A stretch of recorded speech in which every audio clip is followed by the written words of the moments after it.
You're sitting on the couch, Ashy. You're watching TV and your life is passing you by. Keep procrastinating over and over. Well, maybe I'll get my skin together next year or maybe next semester. No! Do it right now! It'll work with you after work, or you can use it before work.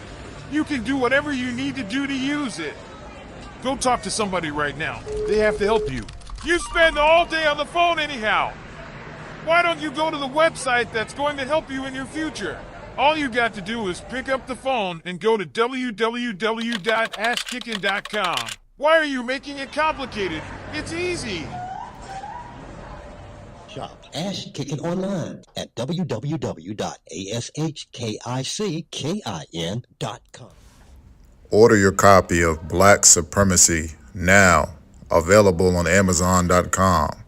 Written by Dr. William Dion James, a New York City educator and martial arts instructor. Copies are selling fast. Also, do not forget to add on Instagram, Dr. Will James.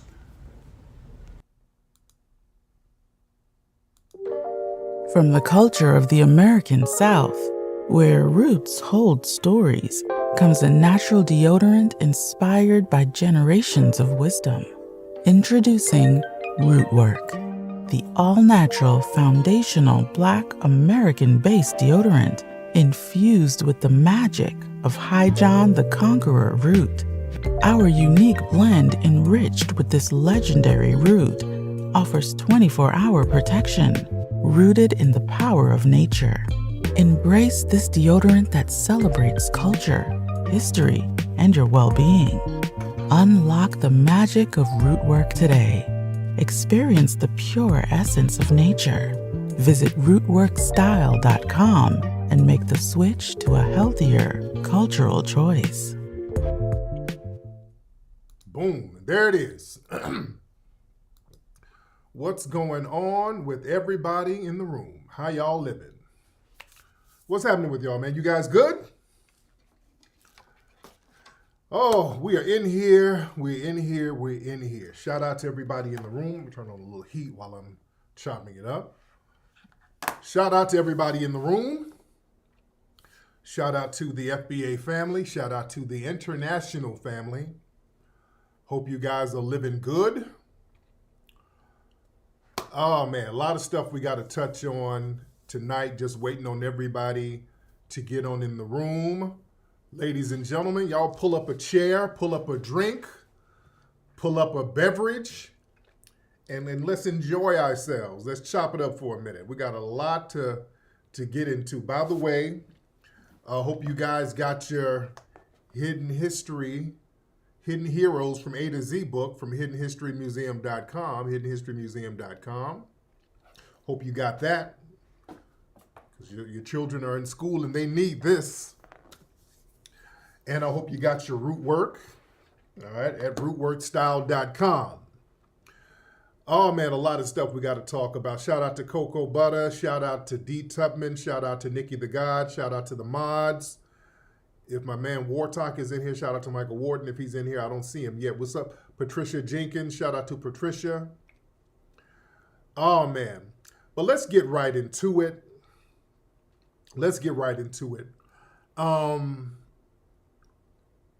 Election season is in full swing. Trump is out here stomping heavy. Trump and those guys went out to Iowa. Trump just mopped everybody up. Wasn't even close. Vivek, boy, he lost and immediately started sprinkling curry powder on Trump's butt cheeks. These folks have been kissing up to Trump after they lost out there. Trump stomped them heavy. They were hoping to cut into some of Trump's supporters, particularly Ron DeSantis. Yeah, Nikki Haley is trying to cut into that, and it's not working. She's going to concede in a few days, by the way. Nikki Haley, they look for her to concede in a few days. The Ron DeSantises and all of these people, they thought that they were going to ride that anti-black wave, just coming straight out, being on some anti-black nonsense. Denial of racism, the war on woke with DeSantis. Remember, DeSantis has the whole war on woke, taking books like these out of the schools in Florida, just making a big show out of it. Making a big show out of that whole thing. All right? So DeSantis, with all of his anti-black bravado, he announced today that he's dropping out. He conceded. Hold on. Let me see if CNN can let me play some of these clips here of your boy, Ron DeSantis. He woke up, speaking of woke, he woke up to a loss and he had to throw the towel in. He ends his struggling bid before New Hampshire. All right, hold on. Oh, about to play an ad. Hold on. Let me see. What's this? Let me take the music down. Oh, wait. You're somebody that actually gets things done, whether you're leading, whether you're going to take on these big fights, or whether you're not going to do that. They said he entered with a big advantage over Trump. With major advantages to quest Trump. He and his allies amassed a fortune of over $100 million. Well, he got a bag out of it. He got a bag out of it. Let me turn that down with that music. He boasted significant legislative report issues important to many conservatives, from abortion, the teaching of race and gender in school, basically anti-black racism. Having the support of Iowa governor, he finished in second place. He did not cut into Trump's support. He got washed. He surrendered after trying to reshuffle his campaign. So he woke up to getting washed. Good.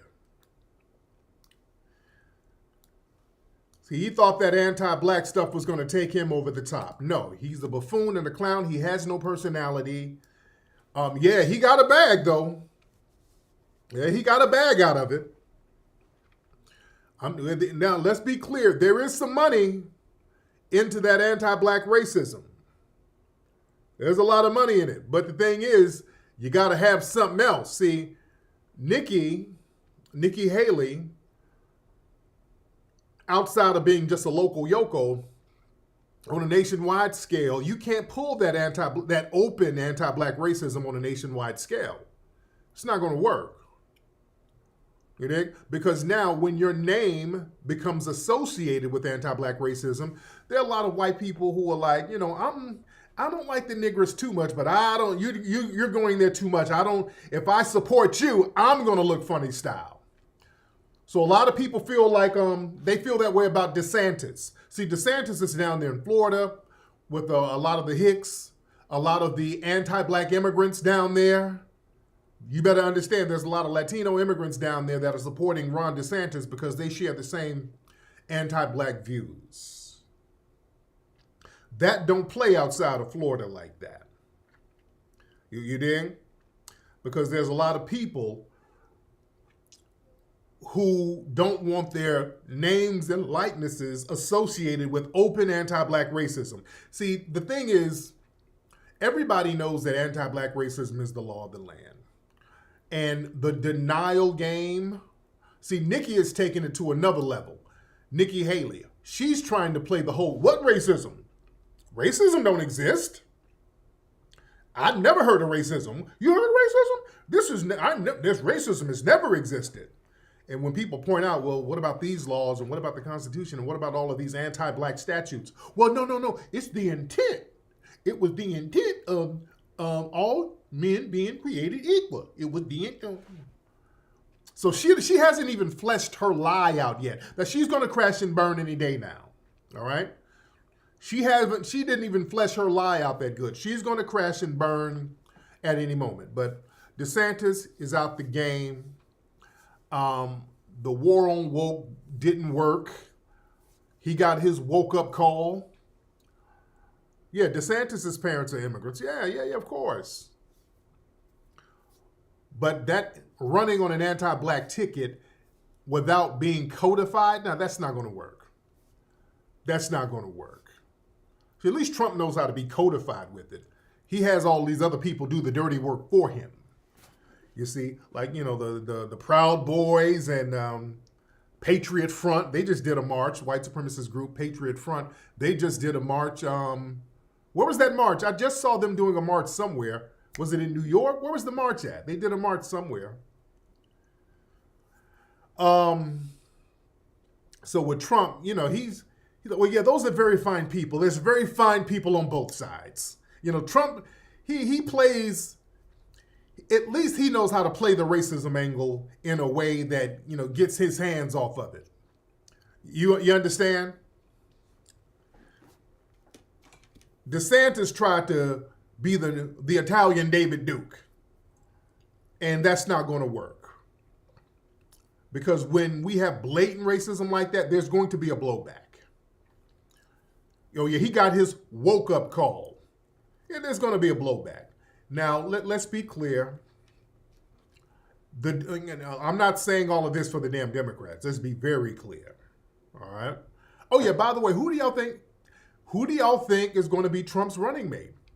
Because immediately after Vivek and DeSantis threw in the towel, they started sucking up to Trump. So do you think Trump is going to get one of those guys to be his running mate? Y'all think he might get DeSantis to be the vice president? Who is Trump going to get as the VP? Will it be Nikki?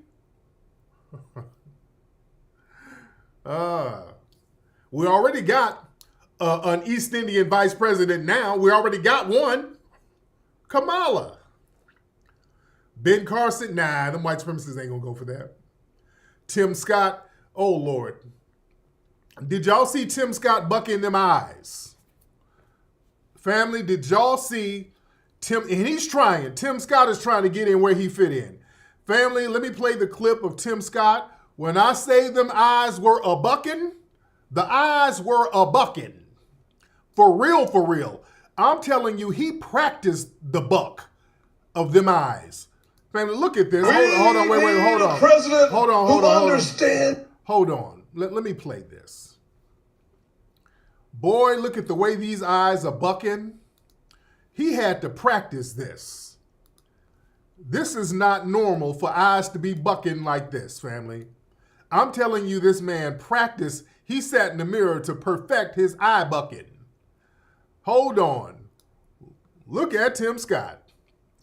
Boy, look at them. Look at these eyes. Hold on. We need a president who understands the American people are sick and tired of being sick and tired. We need a president. Hold on. Look at them eyes. Dude. Boy, them eyes about to buck out of his head, man. You a grown-ass man bucking them eyes like this, dude. He practiced that, man. Oh, let me play it one more time. Who understands the American people are sick and tired. Woo! Of being sick. Woo! Look, them eyes, boy, them eyes are bucking something fierce. Sick and tired. Boy, them eyes are bucking something fierce. Boy. That man is campaigning for some butter biscuits. Lord. So he wants to be a running mate so bad. The way them eyes are bucking, he's way too over the top, though. He's so over the top. See, let me tell you something. Let me tell some of you Sambos out there, when y'all that over the top with your eye bucking, the white supremacists don't trust you. They're like, oh, keep your eye on that Negro. He's deceptive. Oh, you think you're ingratiating yourself with them. No. You're making them more suspicious. I'm telling you, when them eyes are bucking like that, they keep an eye on you. They don't trust you. They're like, if that Negro is that big of a sellout, he'll turn on us too. Lord. Yeah, they're not dumb, but Again, the Democrats are no better. Yeah, he's not going to get chosen either. So who do y'all think he's going to choose as a running mate? Who do y'all think the running mate is going to be? And by the way, everybody do me a favor. We got almost 4,000 people in here. Everybody retweet this right now. Give me a retweet. Everybody retweet this, please. Retweet this, please. Give me a retweet. Then a like and subscribe. Like it, give me a thumbs up, and then subscribe to the channel. Give me a retweet, a like, and subscribe. But with the Democrats are no better. The Democrats are playing games with our money. They know us as Foundation of Black Americans. We're trying to get our reparations. We're running on that. Everybody say what's up to Michael Wharton. My other mod is in here. Shout out to Michael Wharton.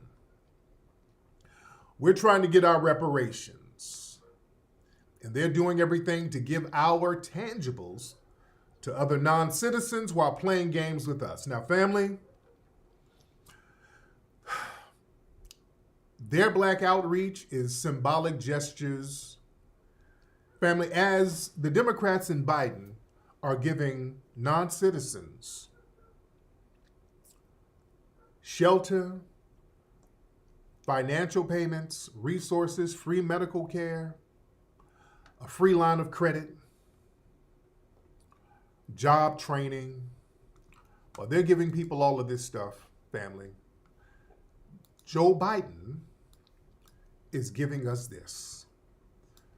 This is Joe Biden. This is not AI. This is not Photoshop. Yesterday in North Carolina, I stopped by Eric's house to have lunch with him and his two sons. I brought some cookout. They were an impressive family. Eric is an award-winning educator, and his sons are both athletic and academic all-stars. We talked about the importance of family, building intergenerational wealth, the state of our schools, and I gave his oldest son, Christian, a couple of tips on what he should get for his first car. Eric had a lot of student debt forgiven. He told me what a big deal it was for him and his boys. I go to work for families like Eric's every day. Hard-working folks who want to leave something behind for their kids. I love the time I spent with them. If you don't get this fake-ass, symbolic, nothing burger nonsense out of here, he looks like a robot. I don't even think he went in the house. That looks like a mannequin they put in the house. I don't even think he went in the house. That looks like a mannequin. And some catfish nuggets. Man, if y'all don't stop, it was a restaurant called Cookout. And that was by design, that whole invite them to the cookout nonsense. Family, I don't think they put him in the house. I think he has so much disdain for black people, they have a mannequin of him and sat it at the table. They sat the mannequin at the table with the black family and put some catfish nuggets crumbs on the mannequin. 4 more years. Secret Service, move the mannequin to the left and put some tartar sauce on his cheeks. What kind of nonsense is that, Democrats? What's wrong with you people? What is wrong with y'all? You people have lost your damn minds at this point. Y'all really think this is going to work? Ooh, them catfish nuggets are delicious. I'm going to relieve all the debt for you little nigglets. Y'all is not going to have no more debt. Democrats, you have lost your damn minds. You people are idiots. If y'all don't start getting our money together, stop playing games and get our money together. Will y'all stop all of this silly ass nonsense? Please stop with the theatrics. This is so disrespectful. We don't care about photo ops. You're not sending the Biden mannequin down there to the immigrant camps. I'm meeting an Impalata. I had some tacos with some of these immigrants, and I told them about some of the student debt. I just had some chimichangas with Maria and some of these other people who fled over from Mexico. And boy, they are some good people. No, you getting some bread for them. You getting some paper. You're getting paper for them. You know what? Somebody mentioned Percy Earl. I'm thinking about doing a cartoon, dude, with the Democrats trying to reach out to Percy Earl for some voter. Because, dude, there's so many ideas coming to me, dude. There's so many ideas. I'm thinking about having a Percy Earl, an episode of Bucci Bear, where they have Percy Earl fry some catfish nuggets and barbecue at his house, and they come over and there's a big party at Percy Earl's house. It would be hilarious. Speaking of production, I need. Do we have any brothers out here who are editors, graphic, video effect guys? For the movie Microphone Check, there's a couple of like After Effect video effects that we need. We need a few video effects. Brothers, if you do that, and I'm talking about my guys who are thorough, if you're good at like After Effects and editing and just video effects and visual effects, email me. And for real, my people who are professional, email me. Email me at info@tariq.la. That's my business email. Email me at info@tariq.la if you are guys, if you are good at video effects, After Effect, Adobe Premiere, stuff like that. Doing real cool, very quick edits. We have a couple of short intros that we need that's real boom, boom, boom, boom, boom. That moves real fast with a lot of energy. Y'all know, if you're into editing, you know what I'm talking about. Not cartoons. No, this is not cartoons. No. Not cartoons. This is like video editing, After Effects, stuff like that.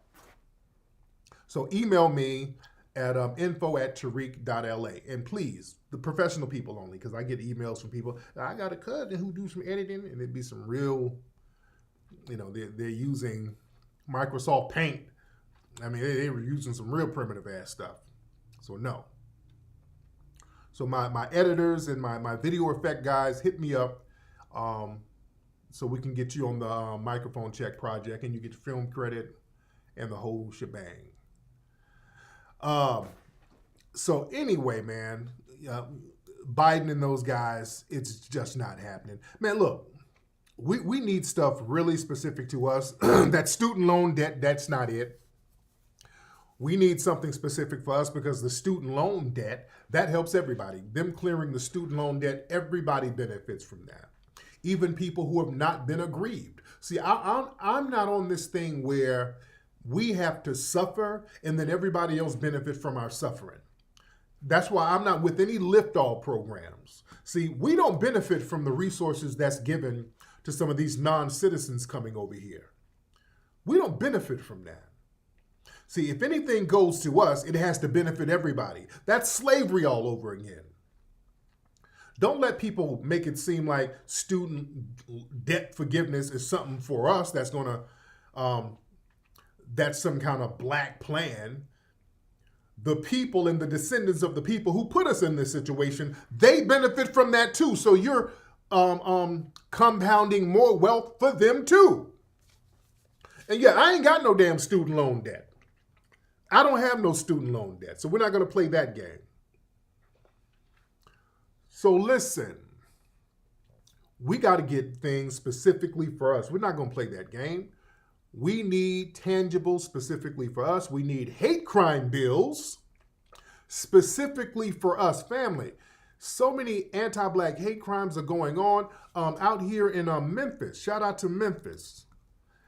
And this has been happening all over the place. Let's go to hell out here in California, in Los Angeles in particular, man. There were people vandalizing black cemeteries out here and stealing headstones and placards and brass placards and all of that. You got these people going around to black cemeteries, vandalizing them left and right. And they're specifically targeting black cemeteries. A lot of black iconic institutions are being attacked. Out here in Memphis, the Slave Museum, the Underground Railroad Museum, out there in Memphis, it temporarily closed because it caught on fire. It was a mysterious fire at the museum out there. So this stuff is happening all over the place. In our museum out here, again, y'all know how much we've been vandalized by these white Hispanics and other people. Yeah? We'd have been vandalized multiple times. Yeah? So this type of stuff, nobody's talking about all of this stuff in the realm of it being hate crimes. If they were targeting Asian museums, Asian cemeteries, all at the same time, it would be a national outcry. Hey man, stop this Asian hate. Any other community. Remember, when they sent the police to talk to me at the museum, and basically they sent a Negro cop to do the splaining. They sent the Negro whisperer. And I told y'all how that conversation went. I'm like, okay, why they even send this dude? Because he was splaining. I'm telling him all the stuff going on with all of the vandalism. Well, it's a fresh canvas, and like people's like to do graffiti around here. A lot of this is South Central Los Angeles, and people spray paint and things like that. I said, well, dude, they keep coming here. They're not spray painting next door at the white businesses. They keep coming here to target us. And I said, brother, well, it's vandals, people vandal. You got some mischievous peoples out here. There's mischievous. He's bucking his eyes. And I said, brother, listen, bro, the attitude wouldn't be so flippant if it were happening to the Asian community, the Jewish community. Some of these, y'all wouldn't be as flippant like that. Hold on now. Boy, that nigga eyes got to buck in. Oh, that triggered. Oh, don't say that now. I knew you were gonna go there. Now, see, I had a feeling you was gonna say something like that. We is the LAPD. We do the best we can do out here. Everybody equal. I can neither confirm or deny any of them allegations you was making. So he must have had on a wire or something. He must have been mic'd up so they can tape the conversation. Well, when I said that, I'm like, nigga, calm down. What is wrong with you, dude? He really, when I said, hey man, y'all really investigate all of this stuff that happens to these other groups, man, y'all jump on it and immediately call it a hate crime. How come you ain't doing that with us? Time's out now. Woo, time's out. Don't say that. We is equals. We is equals opportunity institution. No, we don't have any preferential treatment based on race. Don't make them allegations now. You can't say that, Mr. Nasheed. Oh, man, get this nigga out of here, man. Get out of here, dude. Man, this nigga was bucking his eyes. I'm like, why are you even down here, dude? I'm thinking you down here to help us out. They sent you down here to splain. Man. But come on, we almost got 5,000 people in here. We're in here heavy tonight, ladies and gentlemen. We are in here heavy. Man, did y'all hear about Alabama, man? Down in Alabama, man, listen. At a prison, there are people complaining, man, Alabama prisoners, bodies returned to families with hearts and other organs missing. All right, they got several families out there complaining that their family members are dying and when they're getting shipped home, the organs are missing. Even some white families are complaining. Now, the white families are the ones who can afford lawyers. Let me say this. The white families they can afford lawyers and investigators, and they can afford to do independent autopsies. So the white families are like, hey, some of our family members' organs are missing. Can you imagine what they're doing with the black bodies? And the black families can't afford lawyers and all of that to do investigations. We said that in one of the movies. Was it Buckbreaking? One of the movies, man. Or Hidden Colors 5. We talked about that damn organ. No, way back. No. Hidden Colors 3. No, that was a decade ago. I'm too recent. Going back to Hidden Colors 3, we talked about that organ harvesting that they do, especially with prisoners. Man. Yeah, in Mississippi, yeah, they found bodies, 200 bodies in an unmarked grave, in a big mass grave in Mississippi. They found 200 bodies. You understand? It's cold. It's a cold game out here, man. We better know what's going on out here, man. We got to be on top of it. We got to be on top of it, man. We don't know how devious these SWSs are out here. The game is real. That game is real, ladies and gentlemen. So that's why being codified is extremely important, ladies and gentlemen. Did y'all see, speaking of buck breaking, there was a brother, he was an African brother in France. The police pulled him over, and boy, they buck broke this brother, man. And they gave the officers a slap on the wrist over there in France. The brother, he was Theodore Lahaka, aspiring footballer, left with, when I say football, that's soccer, I think. He was assaulted with a police baton, which left his anus perforated and him incontinent. So they got this brother and used the police baton to sodomize him. They buck broke him. And people think that we exaggerate when we talk about how these people have a desire to buck break strong, masculine black men. Shout out to my UK and my international family. Let me be clear. My international family, even though we get on some of the tethers here, I still rock with my international family. I still rock with some of the riders here. Let's be very clear. That's a major injustice. I want to see justice for our brother over there dealing with those evil, wicked, anti-black racists doing a move like that. That's a horrible thing. And I support and stand with the brother's family. And I know they hit the streets out there in France. They didn't like that. I'm in solidarity with our French folks. Our French brothers and the brothers over there and sisters in France, I'm with you. Yeah, Amadou Diallo, they did the same thing to him in New York, right? Buck breaking is real. Family, they do that all the time. Remember in Mississippi, they did a couple of brothers like that a couple of years ago. They were, some white officers broke in the house and were sexually assaulting the brothers, the dudes. That was a couple of years ago in Mississippi. Now, family, they're doing all of this stuff now. You think they weren't doing this during slavery? You think they were not doing this same thing during slavery when there were no laws to protect us? And they had a complete green light? That's why we were turning up. That's why we were like, we got to get rid of this thing. This slavery thing, we got to get rid of it. That's why we start turning up some of the stuff they were doing. But yeah. We're supporting our non-FBA brothers and sisters. We still rock with you. We're still rocking with you, but long as you're not acting like the tether class. Meek Mill, he put up a tweet the other day asking about where music is being streamed out there in South Africa. And boy, the tethers and the musty crowd really got on his bumper. They were really upset with him. Meek Mill, it was an innocent tweet.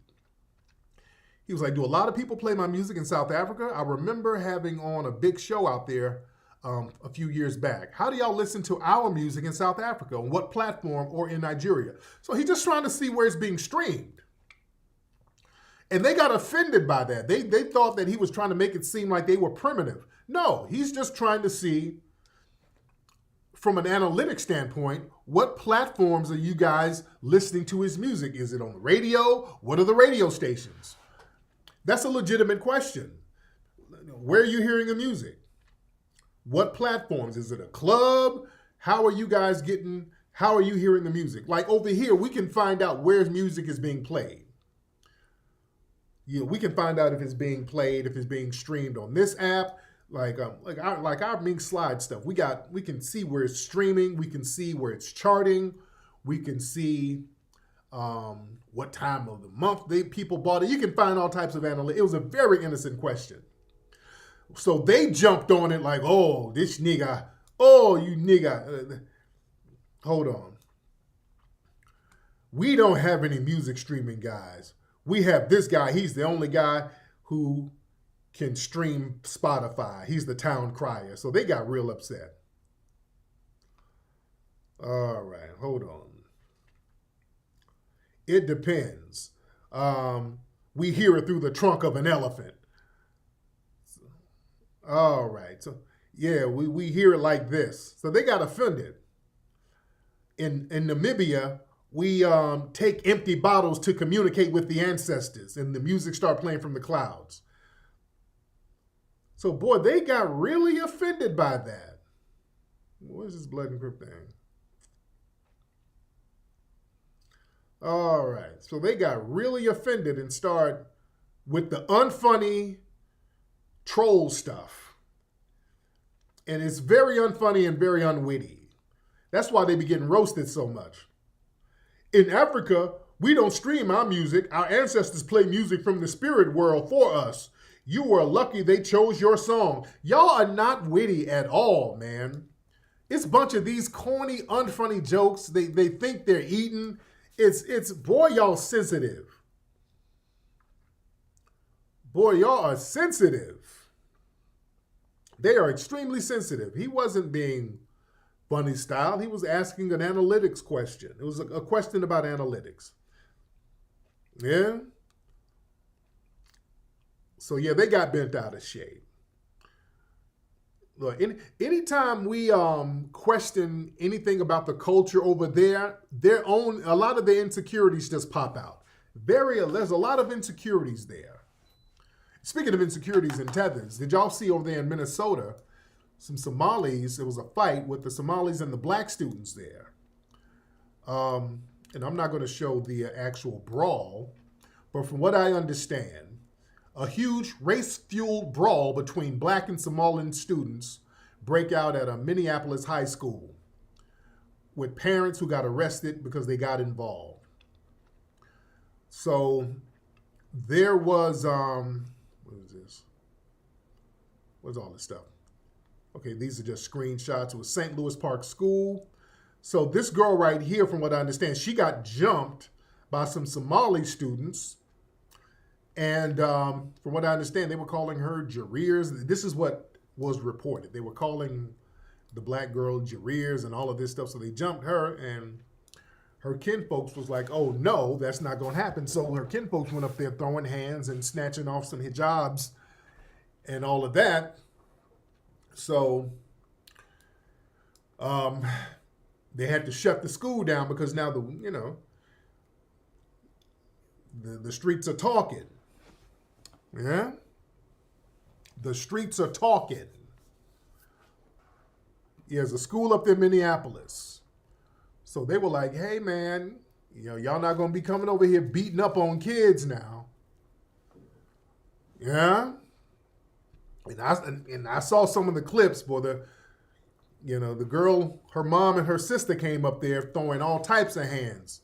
And some other folks up there body slamming them Somalians. They were putting hands and feet on them. You see? But again, that anti-FBA vitriol, we've seen it in our chat rooms. We've seen how they talk against us. We've seen it.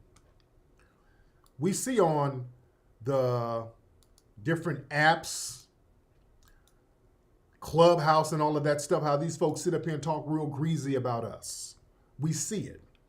They harbor a lot of hatred, animosity, and vitriol towards us. And this is why the immigration thing is not really appealing to us.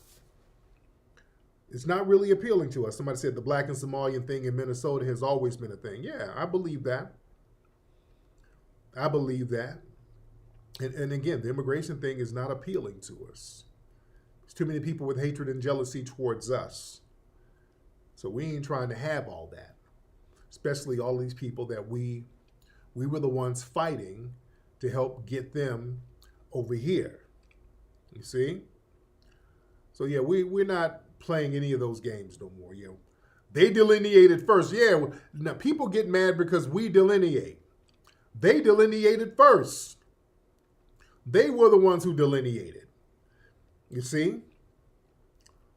And what happens is these people delineate behind closed doors and say all this little greasy stuff on the Clubhouse apps and all that, but then try to tether and cosplay as us openly. This is why you notice a lot of these TV shows out here are failing. There was a girl who put up a tweet the other day talking about all of the black shows that got canceled. Like this. Let me look. This thread right here. A list of black-led TV shows that got canceled in 2023-24. Rap-ish on Cinemax, that got canceled. Blind Spotting, Roam the World, Swagger, the Black Lady sketch show, which they mentioned my name on that show, Southside. Z-Way on Showtime. The Game Reboot. Kindred on FX. The Wonder Year reboot. Grand Crew. This show, Riches. That chick, the lead chick, has me blocked. She's a Nigerian chick. Disney Saturdays. So listen, you know why? What's the common denominator here, family? What's the common denominator? What's the common denominator? All of these shows, or most of them, are either written by tethers or starring tethers who are not relatable to us. A lot of these shows are either they're starring tethers or they're written by them. Yeah? And they're just not relatable. A lot of us haven't even heard of these shows. A lot of them are not relatable because they try to cosplay the black experience. That's why we don't gravitate to it. They don't know our psychological aesthetics. They just don't know. They try to cosplay it. They don't know. Either they go over the top on some goofball stuff, or they do a lot of tether babbling that we just don't relate to. Yeah? The shows we can relate to are the shows that are primarily produced by FBAs, like 50 Cent shows. We can relate to the power shows. We can relate to them. Not because they're gangster shows. Those shows are basically family shows. The gangster stuff is the B story, but it's really about family. We can relate to that. Yeah, and a lot of the agenda stuff too. Yeah, that stuff throws us off. But for example, one show that I liked, then I just stopped liking, and then they ended up canceling. Good. What was Issa Rae's show? What was Issa Rae's show on HBO? What was that show called? I'm having an old nigga brain fart. What was that show called? Y'all help me out in the chat room. Was it Insecure? Insecure, right? Yeah, Raising Cain is good. Yeah. BMF was phenomenal. BMF is phenomenal. Yeah? You see? Insecure, there you go. Yeah, BMF is good. You talking about FBA characters. FBA's directing and making sure, like Big Meech and his family, they're making sure it's authentic. That's why we can relate to it. We can relate to the sensibilities of the character, the energy of the characters. You understand? It's not just what's being done, the energy of the character. Like Little Meech, we can relate to that. His energy. It's like your little brother. We got a cousin like that. They're from Detroit. I got cousins in Detroit like that. You understand? So you can see, you can kind of relate to it.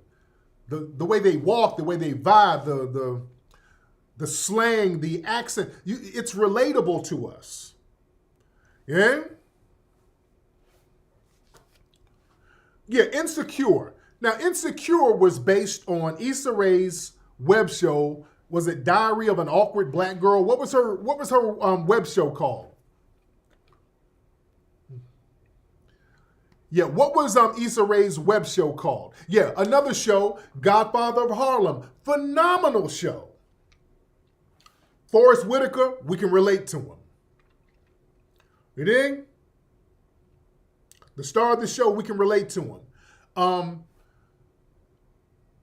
They were smart enough to get people from that era as advisors on the show. Our good brother, Professor James Small, he's an advisor on that show. So they got them FBA hands all in it. That's why it's good and relatable.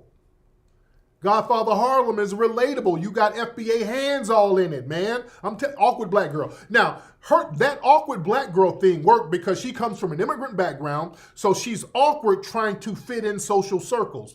So that's something we can relate to. We can relate to saying, okay, this is a person who's from another culture trying to fit in. So yeah, we got it. We got you. We see where you're coming from. We've seen awkward people, but an Insecure was, I guess, a kind of a play on that. And the first couple of seasons of Insecure was good. You had, what was that brother? He was a writer on, I forgot the brother's name. He was a writer on there, but it was good. Then later on, like the last couple of seasons, it became them, the stars of the show, and I guess they must have got some new writers in here, them basically doing a bunch of tether babble. They just sitting around having these weird conversations, trying to be deeper than what they were, and it wasn't relatable no more. You think? Them, it wasn't relatable. They were just sitting around babbling as if there's some type of intellectuals and they're not. And it got real corny. It just, okay, y'all, this is tether babble. It's a bunch of tether babble. Yeah? So that's what it was. Yvonne Orry, yeah. Yeah, she was in it.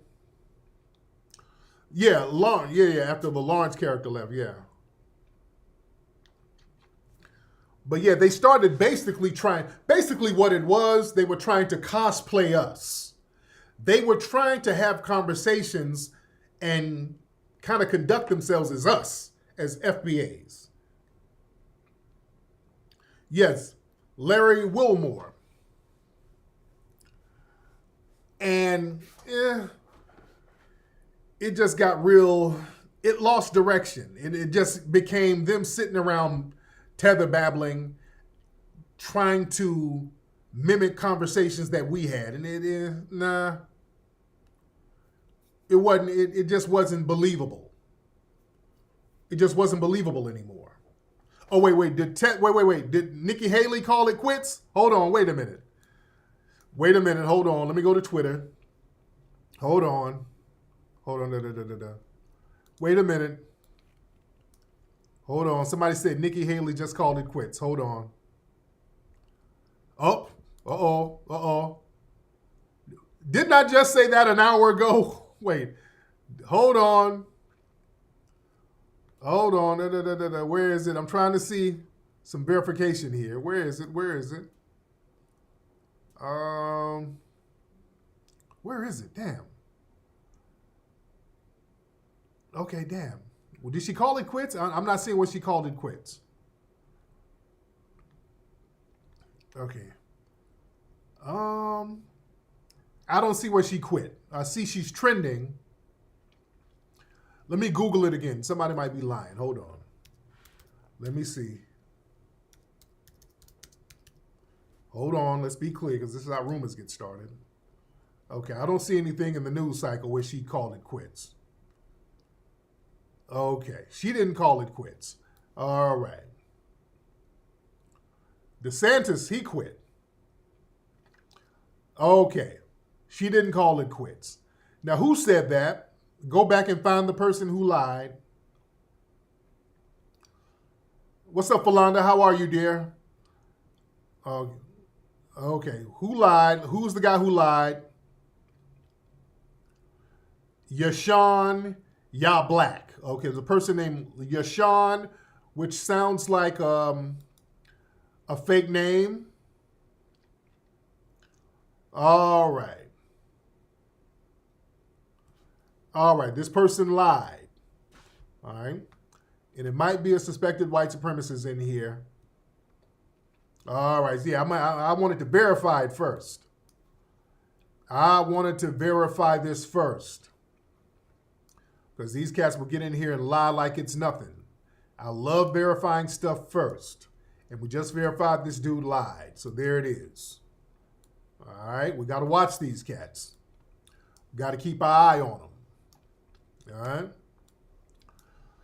But, yeah, them with that anti-black racism stuff, that's not going to be it. We're not playing that anti-black racism game. We're not playing that game, ladies and gentlemen. We're standing on business. We're standing on lineage out here. These people are going to have to break bread and give us those reparations that's lineage-based. And we're not taking anything less. Student loan forgiveness, that ain't it. Our people suffered, and we've suffered by proxy, and we're still suffering, and we're going to have to get what we need to get. You got your wife hooked on the root work deodorant? I'm telling you, man, you get that root work, you're going to get rid of all of your other deodorants. Rootworkstyle.com. That root work is not a joke, ladies and gentlemen. That root work is not a joke, ladies and gentlemen. But the thing is, family, we got to understand this. We've been fighting these people for the last few hundred years. We're not going to stop fighting. We're not going to stop fighting for justice. We are the people, and I'm talking specifically about foundational Black Americans. We are the people that we've upheld justice in this country. We are the culture of justice, ladies and gentlemen. We are the culture of justice. We have always been on the right side of history. And we're going to remain on the right side of history. These people are panicking right now in the dominant society. They are desperate to maintain white supremacy. We are the only threat to that.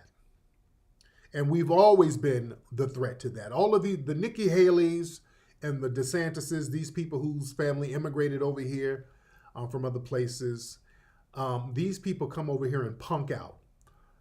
Vivek brown-nosing Trump the way he did, boy, that was a pitiful sight. That was a pitiful sight. That shows the spirit that they have. You understand? That's that culture. Like, Tim Scott is a buck-dancing, buck-eyed buffoon. We know that. But that's not our culture. We call him out. Tim Scott can't come among us. Vivek can still go around his community. Tim Scott can't come around us with all that eye bucking. You understand? Tim Scott cannot come around us with them eyes a-bucking the way they're bucking. Yeah? See, that's the difference between us and these other groups. See, the sellout crowd can walk freely among them. Yeah? The sellout crowd can stomp around them and be good. You can't, no. You can't do that among us. We don't let, foundational Black Americans, we don't let this around us. Let's be real. This can't come around us. You got to stay far away from us. This don't ever be around us. It's on sight if we see this. You understand? We don't harbor a coon community like that. You see? With eyes bucking that hard? Nah, you better not come around. Remember when Omarosa tried to mosey back to the black community? And she's from a Nigerian lineage, by the way. But she tried to ease her way back after all that mammying and buck dancing, and then they threw her out the White House and changed the locks. They literally changed the locks on her ass. And she tried to come around us. Hey, y'all. Hey, big head. Remember, I was being strategic. I was strategic. I was trying to get some intel from these white peoples. Like, sit your ashy ass down somewhere, Omarosa. So, yeah, you can't come around us with that. We've always been riders. We've always been fighting against that system. Our history of fighting has always been hidden. That's why I want y'all to check out the movie American Maroon. The story of us fighting against these demonic forces, that's something that's always been buried in history, family. I want y'all to understand that. Family, do y'all know, y'all always hear me talk about our Maroon brothers and sisters who were putting in work. Family, you had secret organizations of black militia groups that were putting in work in this country. In fact, there was a black militia group, a secret organization. They were very secret. And these brothers, I want to say they got started in Kentucky.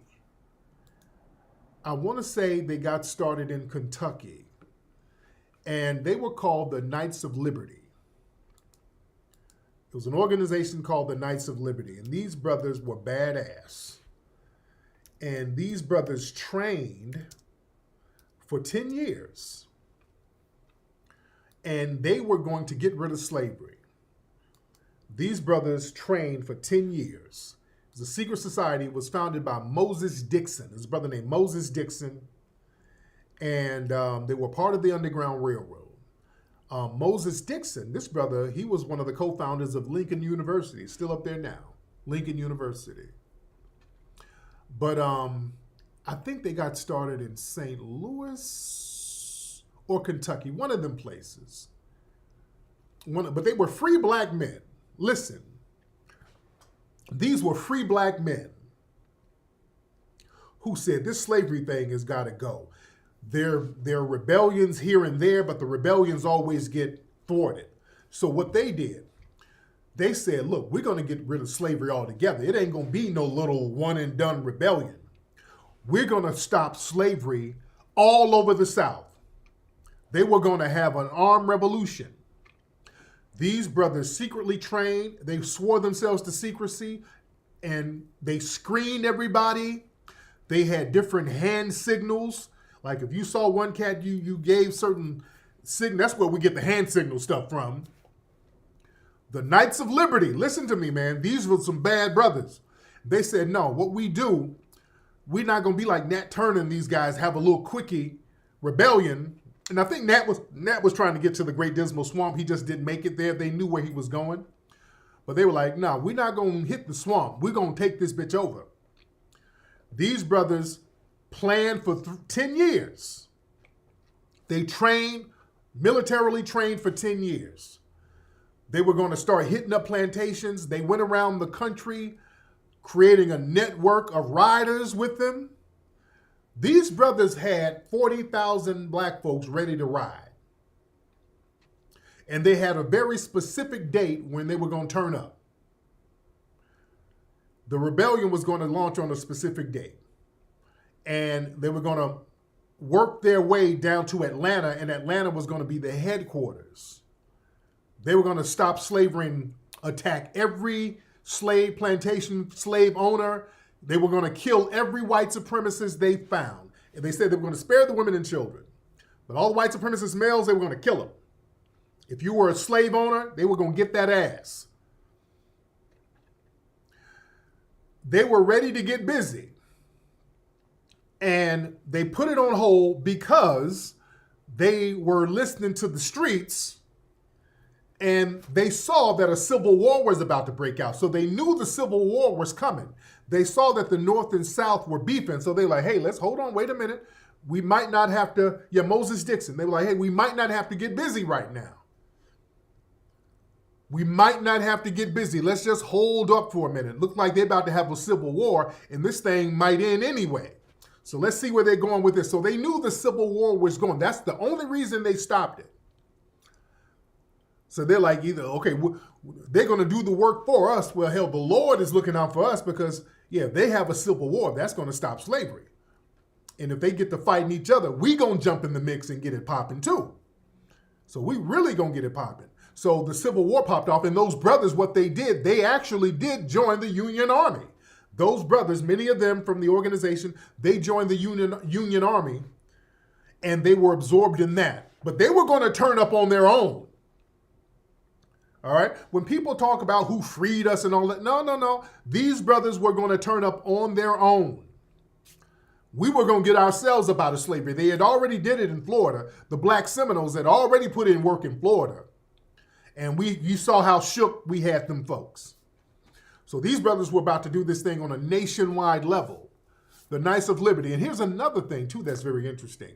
Because they did have a couple of white allies. But they were the ones running the show. See, y'all know the story about Henry Box Brown. They sent the brother, because they were freeing black people from slavery. It was a brother named Henry Box Brown. He was enslaved. They put him in a box and mailed him to, I want to say Philadelphia somewhere. I think they mailed him to Philly, somewhere on the East Coast. But they were the ones who did that. They were going around freeing people. These were some badass brothers. And here's something interesting. They knew John Brown, and they told John Brown what the deal was. That's kind of where John Brown got the idea, the white man John Brown. That's kind of where he got the idea of turning up. They told John Brown, they were friends with him, and they said, hey, look, we're about to turn up, man, but right now we're going to put it on pause because this civil war is happening. Yeah, John Brown was down with them. And what happened, John Brown was like, well, I'm about to turn up now. Well, let's get it popping now. They're like, no. Let's wait. John Brown did the shit anyway. And they told him, hey, man, wait. There's going to be a civil war. Come on, man, let's be strategic. So John Brown just went on and did his joint anyway. He's like, shit, I'm already, y'all got me hyped. Let's just get it going.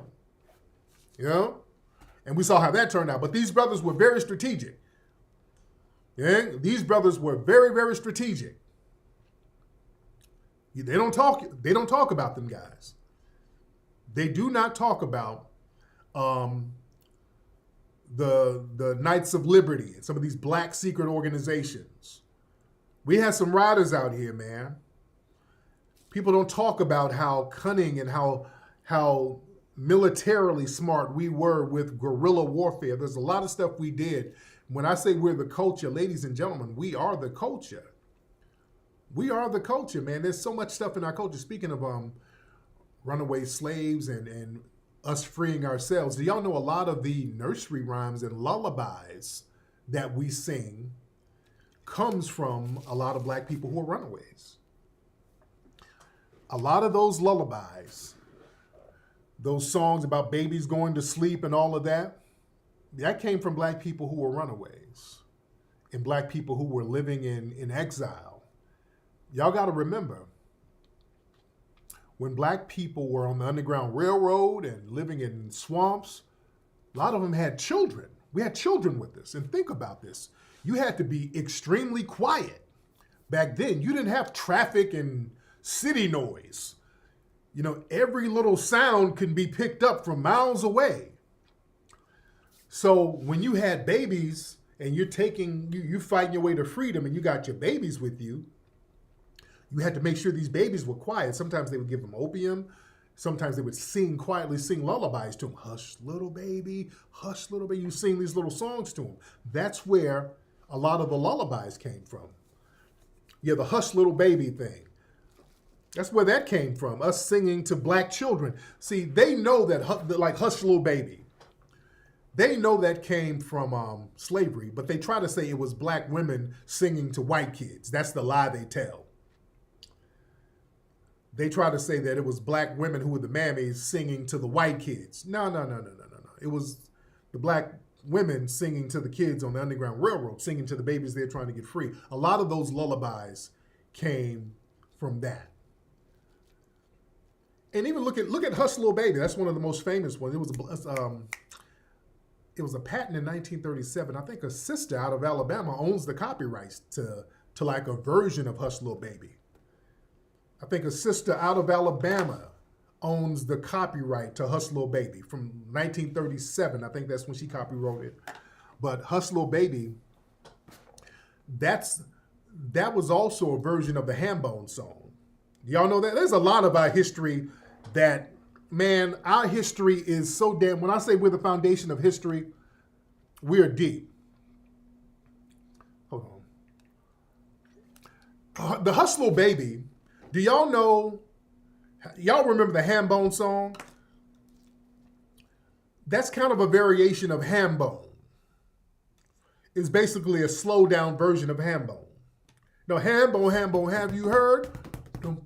Mama gonna buy you a mockingbird. Is that mockingbird on thing? That's an old slave song. Hush Little Baby, basically the same words. You're just changing them a little bit. Hush little baby, don't say a word. Mama's gonna buy you a mockingbird. So we are the culture, family. All of that shit is our culture. Yeah? Hambone is also called patent Juba. Juba was what slave food was. Juba was leftovers. Did y'all know that? When the slave owners, we would get leftovers from them, it would be called Juba. That's what we called it. Slave leftovers were Juba. Why is my mom texting me? The leftover food that we got from them, we called it Juba. And we would make songs about it, about the Juba, but we would have hidden messages in the songs. So you were using your body as a drum, singing about these leftover dishes that the master was giving slaves. And you would put little messages in certain songs. Yeah, Miss Mary Mack. Miss Mary Mack was a real person. Miss Mary Mack was a black woman who worked for the circus. All of Miss Mary Mack, all dressed in black. That was a sister who worked for a black circus. She was, I think she worked with the elephants. That's why the Mary Mack rhyme has a reference to an elephant in it. So we got to know when I say we're the culture, family. Yeah, the Jubilee. Right, Jubilee. Yeah? But yeah, Juba, that's what we would call slave food. And Juba and Hambone is the same thing. Patent Juba, they just called it Hambone. The name they used back then was patent Juba. You're patting your bodies like a drum, and you're using your body as a drum, and we started to call it Hambone. Why do we call it Hambone? Again, Juba, Hambone. You're getting all of these leftover foods from massa. In order to make it taste good, we would get ham hocks or ham bones and put it in the Juba, put it in the food, and that gave it its flavor. Your mama and them do that right now. That's why your mama and them put ham hocks in food. That's an old Juba tradition, foundation of Black American. We've been doing that, family. That we've been doing that. And that's where ham bone comes. That's where the name ham bone comes from. Putting the ham in the food to give it flavor. Yeah? When I say we're the culture, that's just what I mean. And taking that from slavery, our history is very dope, man. We got a dope ass history. Going back to Hambone. Hambone is the basis for a lot of rock and roll and a lot of rap too. Because Hambone is part of foundation of Black American folk culture, doing the Hambone. In the 1950s, and there have been records with the word Hambone in it. You had records in 1952 it was a Hambone record, but you had one brother who played the Hambone on the guitar, and that changed rock and roll. That changed the trajectory of rock and roll. Our good brother Bo Diddley. Bo Diddley, who's very underrated. Our good brother Bo Diddley is so underrated. Bo Diddley was badass, and Bo Diddley did the ham bone with an electric guitar. He played it on guitar. That hey, Bo Diddley on the bound word. Hey, we're gonna bomb on the bound word. That guitar lick, that that comes from Bo Diddley, which came from ham bone. The ham bone, have you heard? I'm gonna buy you a mockingbird. So Bo Diddley did the ham bone with the electric guitar. It's gonna go round, gonna ring. I'm gonna bound down, round, don't ring. Hey, Bo Diddley, gonna bound.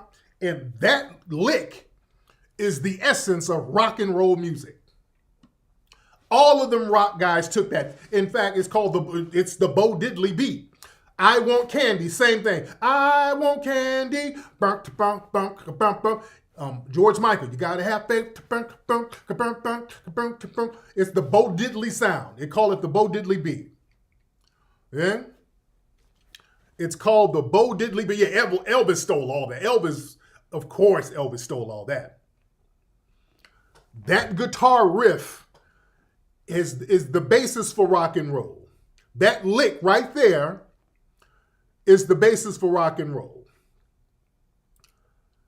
Everybody took that. And also what he did, Bo Diddley had a brother named Jerome Green who played maracas with him. If you listen to them early Bo Diddley records, there's a brother named Jerome Green playing the maracas. And boy, the white writers were trying to say, well, yeah, Bo Diddley, yeah, that new rock sound is a combination of rhythm and blues and Afro-Cuban. The white writers are always trying to turn our shit into some something that we got from some other group. Yeah, the Bo Diddley sound it really has a Latin tinge to it. No, it don't. No, it don't have no damn Latin tinge. They didn't know nothing about no damn Latin tinge. Bo Diddley and those dudes, when they got maracas, they were playing on the streets. Bo Diddley and his folks, they were playing on the streets of Chicago. And they had a guitar, they had a washboard they would play with, and they didn't want to lug around a drum set, so they needed something for percussions. So what they did, they got the toilet floaters out the bathroom. Back in those old school toilets, even toilets now, they got the floaters. They got the toilet floaters. They took a couple of those, put some black-eyed peas in there, and they turned them into maracas. They were playing those as percussions. They get nothing from no damn Latin. Tinge these nuts. They always talking about some damn Latin tinge. We didn't get nothing from no Latins. They ain't never said they got nothing from no damn Latins. They always, every time we make something fly, well, what was it, the Latin tinge? Tinge these nuts. But yeah, Bo Diddley modernized rock and roll with the ham bone beat, basically. Yeah? Yeah, where would we get a Latin tinge from? This dude was from Mississippi. It's always a magic Latino who's always coming to us in the middle of the night. There's always a magic Latino somewhere, ain't it? If some magic Latino came in the middle of the night and taught us hip hop, and it looked like Derek Cologne. Hola, I bring you the spirit of the Latin tinge. Ooh. Y'all don't shut the hell up. Shut up. Always we never know who the Latin person is. We just got it from some Latin person. We never know who they are. We just got it from them. The mythological Latin. Afro-Cuban. If y'all don't give me a damn break. Lord, how come they shit don't ever sound like us? Why didn't the magic work over there in Cuba or Latin America? How come their shit don't sound like ours then if you got all these magic Latins giving it to us?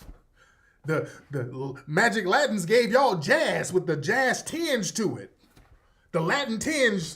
Fuck out of here. Lord. That's why I can't wait till Microphone Check come out. I cannot wait till Microphone Check come out. We're going to show out with that movie, man. That's going to be a beast. We got a lot of folks in here tonight. Boy, we got a lot of folks in here tonight, man. Hope y'all got y'all books. Y'all need to be teaching your babies some of this stuff. Good stuff in here. Put your babies up on this. Very good book, ladies and gentlemen. A lot of good stuff in here. A lot of great stuff in this book. We talk about A.G. Gaston. Y'all need to know who he is. His brother down in Birmingham that I knew. One of the wealthiest black men in the country in the 1960s. Oh, we talk about John Horse. This is some real history here. Man, we've been talking about Brother Kyrie Irving in here. All right, man, y'all need to get that. You get that at hiddenhistorymuseum.com, ladies and gentlemen. Oh, yeah, you make it hardback. Yeah, so the kids won't tear it up. Yeah, look, I got a whole bunch of kids. I know how it is. They will tear books up. Okay? They tear books up, ladies and gentlemen. So I already know. So ladies, get this for your kids. Ladies, brothers, get it for your wife and kids. Get it for your families. Give your kids that game. Speaking of family, speaking of wife and kids and all that, what's her name? What's the twins' name? Tia Mowry. I get Tia and Tamara mixed up. Tamara is the one married to Zaddy, and Tia is the one who was married to Corey Hardrick, right? Now Tia, right? That's Tia, right? Tia, lovely girl. Lovely girl. Tia Mowry, very lovely girl. Her and Corey got divorced, and people are very saddened by it, but Tia has been out here thirst trapping. Tamara is married to Zaddy. Tia was married to Corey. Right, that's what I thought. So Tia has been out here thirst trapping. Ma'am, boy, it's a whole different game. You should have stayed with Corey, sister. The game out here is different. And she's thirst trapping hard, and I'm feeling for the sister. I guess she's trying to accept her mom bod. I don't know, ma'am. Man, did y'all see those pictures of her on the beach? And boy, she showed that little old ass. And I like Tia. She showed that her little old cake, and there's not much cake there. But Lord, let me show this. And I like Tia. I think she's a sweetheart. But Tia dear. Hold on, Tia. And I like Tia. I promise you, I like Tia. I like her. I think she's a sweetheart. But boy, the ass ain't assing right here, sis. The ass is not assing like it's supposed to ass. What's going on, sister? The ass is not assing like it's supposed to. All right, I know she's trying to embrace the natural body and all of that stuff, but ma'am, that you got deficient dunk going on, ma'am. I don't know what that was supposed to be about, ma'am. She's a sweet girl, but ma'am, with ass like that, you ain't supposed to show that. You're supposed to cover that up. Women, look, I done been with a couple of flat ass women before in my life. I done been with some deficient ass women. And they knew how to accessorize that ass and put on certain dresses where you couldn't see how flicked the shape was. All right? You know, you got to know how to accessorize it. You ain't supposed to show. You got a praying mantis ass. You got to know. Well, nigga ain't trying to hit praying mantis ass. You got to just do something with it, man. You got to really accessorize it. All you flat-booted women, we got some in here. We're not trying to throw you out. We're not trying to speak bad on the flat-booty, dunkless women. Some of y'all are good people. Now, y'all know me. Sisters with no ass, I don't really trust them. You never leave your wallet around them. But some of y'all are cool.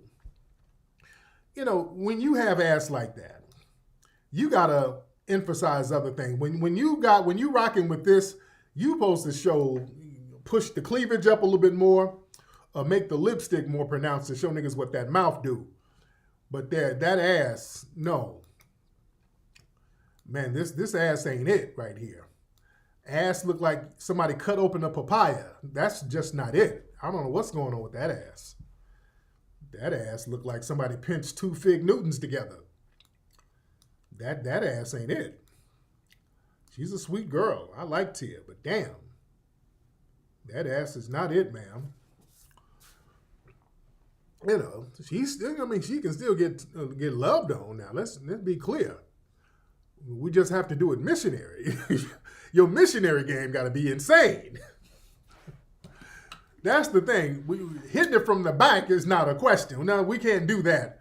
But your missionary game got to be insane, ma'am. You better have your legs all the way back. You better do some tricks with your legs, ma'am. Your legs got to go back like this. You got to have your legs all the way back. You got to spread them joints way behind your head like that. Your missionary game got to be insane. Or your mouth game.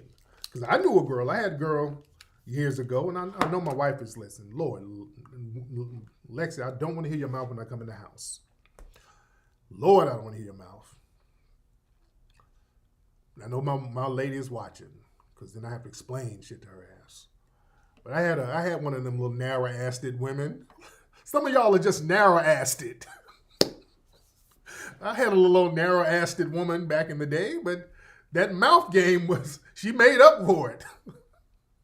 She was narrow-assed, boy, but deep-throated. Narrow-assed, but deep-throated. The mouth made up for all of that shit.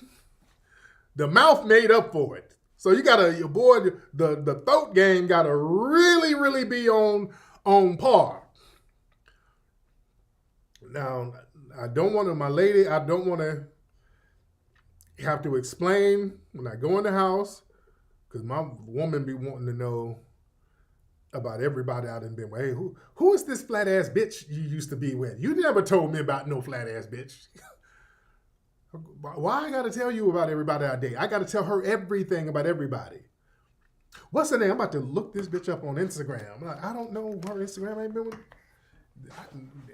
with. Social media wasn't even out yet. So I gotta explain. But yeah, some of them narrow-assed women, the throat game gotta be crazy. And I done seen it. So yeah, you can still be good money now. You can still be good money. You know? So maybe she's showing, maybe she's letting them know. Maybe Tia is saying to some prospective guys out there, like, hey, nigga, listen, I'm divorced, I got kids, whatever, but, you know, this ass might be a little dry, but I got a confident mouth game that you might want to look into. It's like, don't worry about this flat ass. This deep throat you need to be hollering at. Come holler at me. All right? So I'm not trying to throw her out, you know. We're not trying to dismiss her. Yeah? Yeah, the buns are struggling, but it's okay. She might be, you know, throat heavy. Ass light and throat heavy. Shit, we don't know. But shout out to her. So wait, who said it ain't that flat? Casey Brown said it ain't that flat. You must be white. Do we have white men in here who said this ain't flat? Nigga, you didn't grow up in a black community saying that shit. Hold on. He said it ain't that flat. Nigga, I love this one. She's a sweet girl. Nigga, her ass is indented. It's going in. Her ass is going in. It looked like a bundt cake holder. Her ass is going in. It's beyond flat. She ass. She ass delinquent. She delinquent on ass, nigga. What you talking about? It ain't that flat. Get out of here, white man. What is wrong with you? This is a white man in here talking that bullshit. It ain't that flat, nigga. What community do you grow up in? What is you talking about? That's flat, dude. Well, it's not that fucking bad, dude. I like it, dude. All right. Well, you come from a different community. Just say that. All right. Yeah. It looked like a cake was baking in the oven and somebody bumped the stove and the cake fell. Damn, nigga. No, that ass is kind of flat. But shout out to her. I mean, she might have some other things going on with that to supplement it. All right? Shout out to her. Lord. Anyway, let me get up out of here. Let me get out of here, family. It's been real. Ladies and gentlemen, don't forget to go to rootworkstyle.com. Get your Rootwork deodorant, the natural citrus charm, everybody's favorite Lucky Lavender, boysenberry.